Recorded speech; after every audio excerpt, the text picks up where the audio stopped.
All right, I've relocated over to the shade because I was getting absolutely cooked sitting in the sun, and I have gotten the cylinder sleeve and the piston off, and now that I'm looking at it, this bearing is totally fine. Like, this little needle bearing is absolutely okay, and the crank, which I thought was really wobbly, on closer inspection is actually not that bad. And I'm tempted, very tempted, to just chuck on the top end and call it a day, because that saves me hours of work. But I'm going to do it the right way. I'm going to do it, good practice and all that. I want to do this right. So also, especially looking in there, not sure if the camera's picking that up because it is kind of dark, but up inside here, there is a whole lot of gunk. And you can see here this mating surface that the gasket had. I'm not even sure there was a gasket on there, actually. Let me see. Oh no, there was. It is just shot, and it's also been kind of eaten around the edges by old stale gas. So yeah, that's getting replaced. I do have replacement bottom gasket over there. And all of this crud, while I'm here, I'll hit that with some brake clean and clean it up. This too, clean that, this mating surface here, make sure it has good stuff to connect to. And looking at these studs here, are these the right size? It does not look like it. Ah, no, they are. The threads are just longer, I see. Yeah, they're quite a bit chunkier. Maybe it just looks different. All right, so what I'm gonna do, I'm gonna probably get some Q-tips, a couple extra rags, clean up this area, and then I'll get the case apart.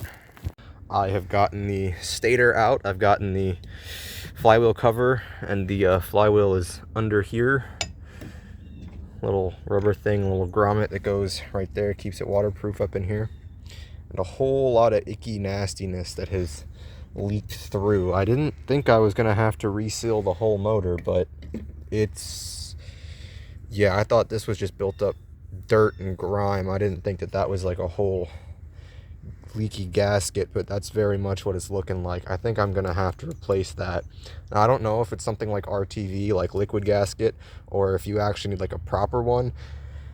I really hope it's the former, because I do not have the latter, and I don't want to have to wait like 2 weeks for parts from Treatlands. But if that's what it takes to do it right, that's what it takes to do it right. So I have organized my table quite a bit. I got everything cleaned up. I got the clutch cover off.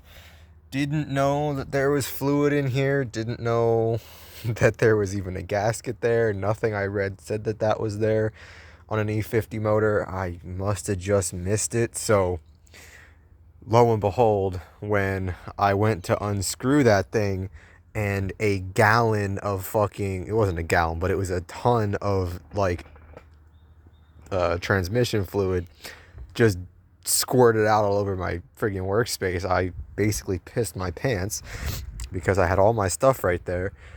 So that's why I have this towel down now, and that's why I cleaned everything up, just to make sure it didn't get anything over here, over there. I am just about down to the case bolts, and I had to take the kickstand off, well, A, to clean it, because I mean, holy crap, and B, because I got to flip this thing around, and this would have gotten in the way. It's kind of been getting in the way, and I figured I could just leave it on until the last minute, but no, I had to take care of it just about before I get this apart. Yeah, it's really shaping up. My camera doesn't do too well in this low light, so hopefully the quality isn't as bad as I'm expecting it to kind of be. So this little key here does not want to come out, but I'm actually okay with that. I'll have to check and make sure that that's all right, because that doesn't seem to be sticking out very far. It doesn't seem to stick out very far on the flywheel, but I just want to make sure I do this correctly. I'm not half-assing anything. Clutch over here looks all right. Didn't know I was going to need a replacement gasket. And if you look over here, you can really see that this is like leaking so badly. So I'm going to have to reseal the motor. Well, I just got the Someone's dog just fucking died. I just got the cap off of here and it is rusty in there, so I poured some Evaporust in and I opened the petcock and nothing came out. And I was like, well, I bet it's gummed up. I take the petcock off and there is, I guess, a plug of gummed up fuel. Now I knew there was gummed up fuel in here, but holy crap. It must be like this whole bottom section is just full of this gunk. I honestly don't know what to do about that. I don't know if that's a carb cleaner thing. I don't know if there's a product for that, like maybe acetone could take care of that, or if this is going to end up being a you just kind of dig it out yourself kind of deal. I don't know. I'll try and get this out just enough that the Evaporust can actually escape from there. Oh man. It's kind of satisfying. It's one of those oddly satisfying videos. Oh my god. Oh, this is the little fuel filter. I thought this was the fuel filter on here, but no, it literally detached. And that's what I'm pulling out here. Wow. Okay. Yeah, that's like literally coming apart. Can I get further back in and try and pull it out? I wonder what it looks like in there. I wish I had one of those like tunnel cameras, like a little borescope or whatever they're called. I just want to get this out in one shot. It'd be so satisfying. Oh, holy crap. Yeah, good thing I got a new one of those. I knew it was bad, but that's bad. No, it's not nearly as bad as I thought. You can just pour it right out. Okay.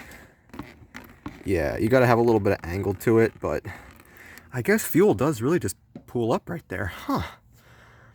That's something to know. That's definitely something to know about this thing.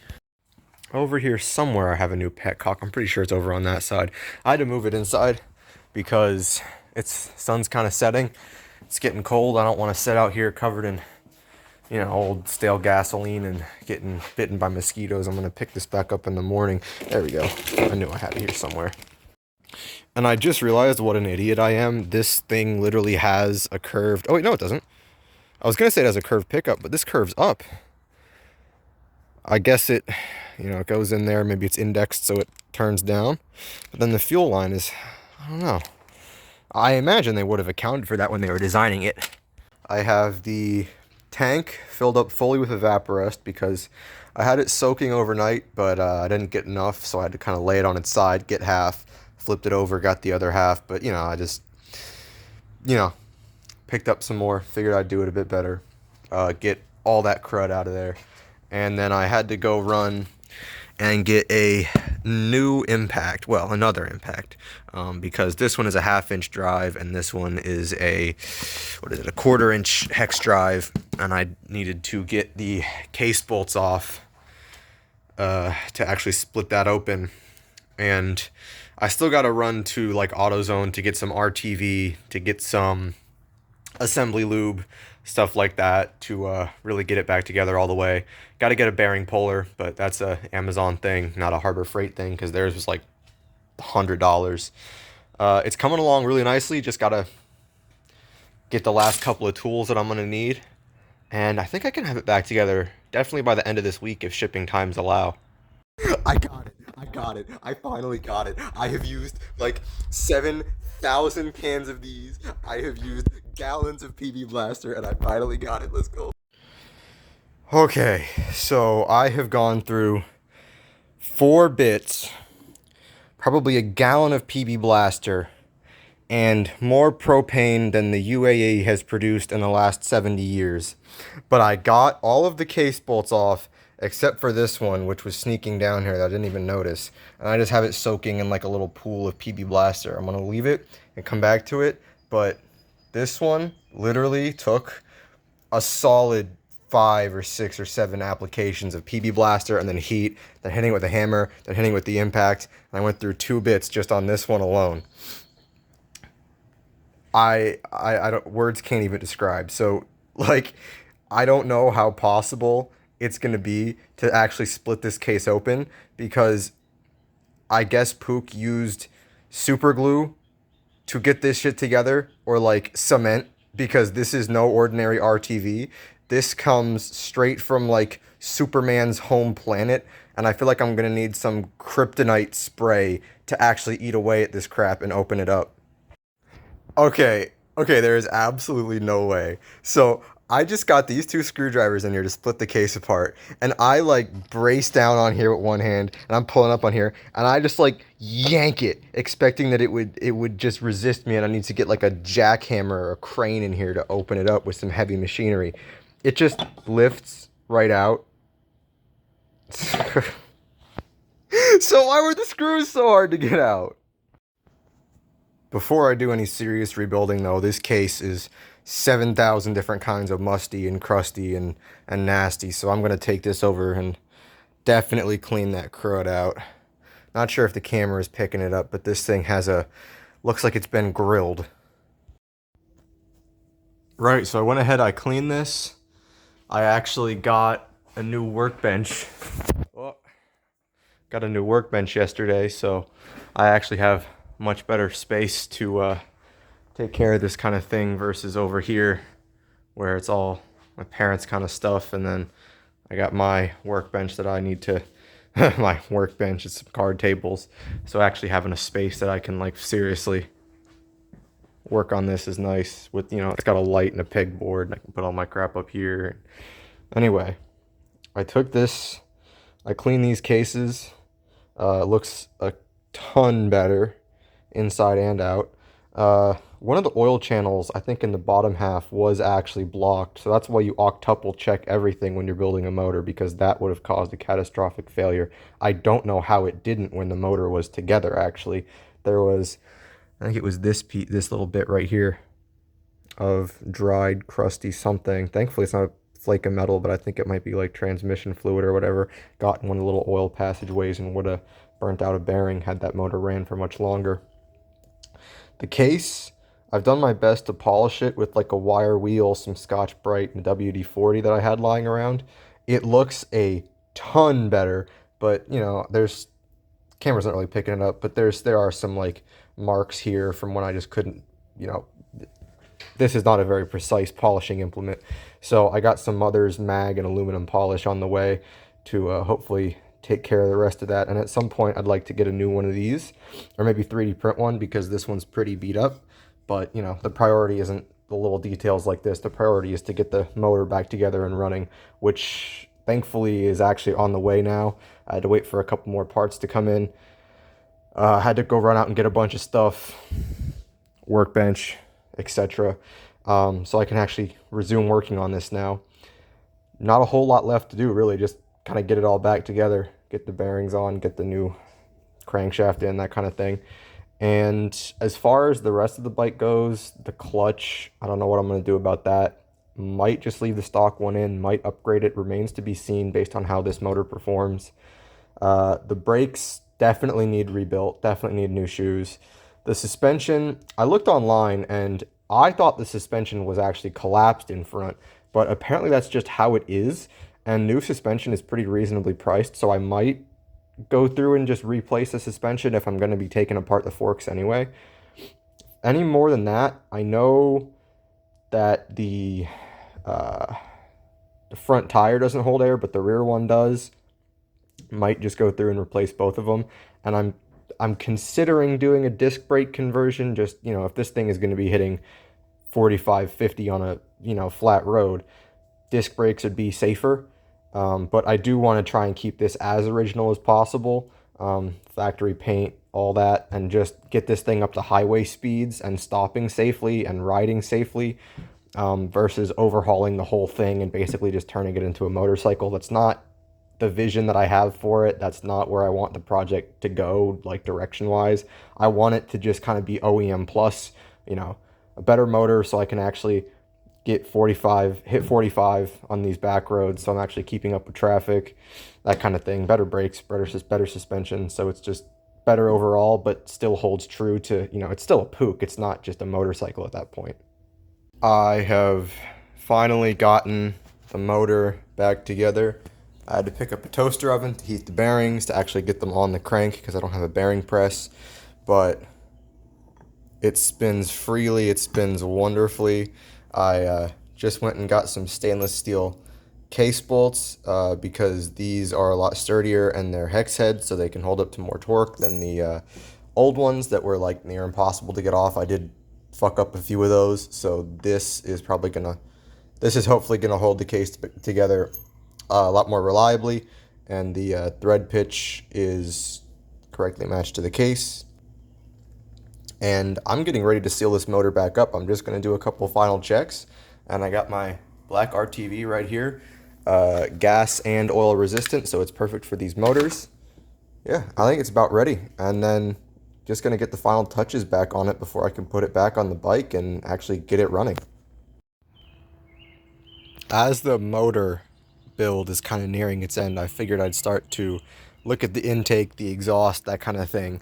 And the most glaring flaw here is this big old dent, which is definitely going to impact the functionality of this exhaust. So as far as that goes, I'm probably just going to fill it with water and stick it in the freezer. I've heard that's a great, easy way to fix it. If that doesn't fix it, I will take it to a shop and have them fix it with like welding or whatever. It is super crusty and musty, especially back here. So I got some of this, and then after that, I'll probably take some WD-40 to it to polish it up. Look at that bluing right there. That's legit. That's sick. Money can't buy that. I want to keep this exhaust. It probably would be cheaper to just get a new one as opposed to repairing it, but like this kind of thing, that's awesome. Also, look at that carbon buildup right there. Oh, that's nasty. Yeah, that might require some cleaning in there. But yeah, here's how it sits after just a little bit of scrub-a-lub dubbing. Probably gonna polish it up with some Scotch-Brite and WD-40, and that works miracles. Whoop, and that works miracles on this old chrome. And there we go. That took all of, I don't know, 10 minutes. It already looks a million times better. Look at that.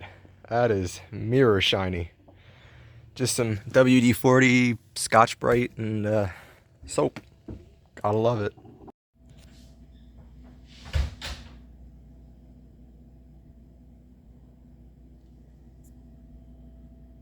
And here she is. My God. After I don't even know how many months of waiting on parts, how many weeks of procrastination, and how many dozens of trips to AutoZone, I have finally gotten the motor all back together, intake on, carbs on, all wired up, timing's good. Only thing really left to do now is get it back on the bike, and this is the original spark plug, but I cleaned it up. I hit it with a wire brush and some carb cleaner, so that should run okay until I can go out and get a new one. The goal is to have it back in the moped by tonight, but I don't know if it's going to be running anytime soon. You can see you got the old crank here, unbalanced, all grimy and nasty, and I do still have all the other head parts and stuff. I have the top end, good amount of the old bottom end stuff too is kind of sitting right there.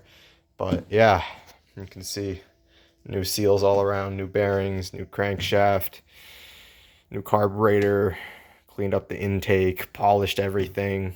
I mean, that's pretty smooth. It's gonna look sick. The one thing I don't like about it, in all honesty, is this 70cc kit. This has a sandblasted finish, not a polished finish like the head. But I don't know, it's kind of grown on me. I don't know if there's anything I could really do about that, short of getting a new head or getting a new cylinder. But, you know, I don't think it's really going to matter in terms of performance. Man, look at this thing. You can't see it through the camera, obviously, but I'm beaming like a child on Christmas. I'm so stoked to finally have this back together, all done up the way I want it. This little spongy air filter looks mean. It's gonna go so well with the paint, dude. Oh man, I'm hyped. I'm hyped.